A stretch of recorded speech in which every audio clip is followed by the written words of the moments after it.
जास्त प्रमाणात आहे। हे बघा गाडी, जे गाडी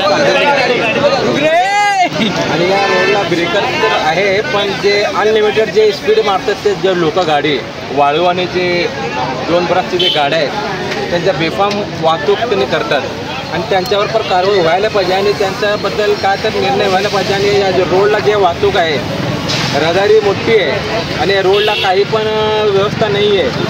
आज लेकरांचे जीव गेलेला आहे, त्यांचे जिम्मेदार कोण है?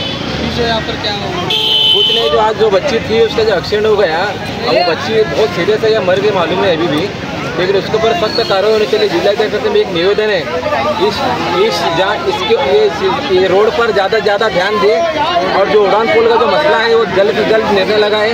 और इस जो भी जो बच्ची आज जो बच्ची जो मर गई है इसकी जिम्मेदार कौन है? हाँ, इसकी जिम्मेदारी प्रशासन है और इसके ऊपर कार्रवाई होना चाहिए।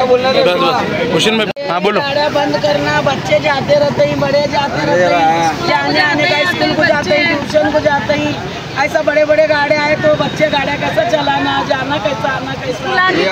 साहब बड़े गाड़ियाँ बंद करो।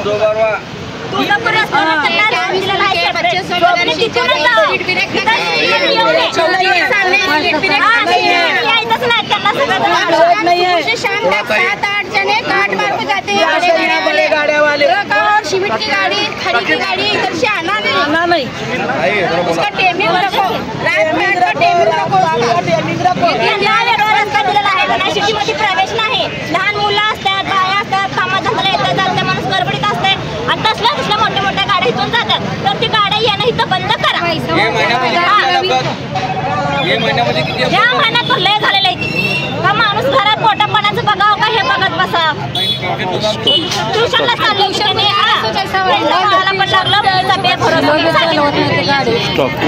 कुछ हुआ कम ज़्यादा तो हम भी सुनने के लिए रोड पर उतरने वाले। रोड पर उतर के हम सरकार को बताएंगे कि सरकार को किस तरह से छुपाना है और ये गाड़ी किस तरह बंद करना है, ये पब्लिक डिसाइड करेंगे इंशाल्लाह।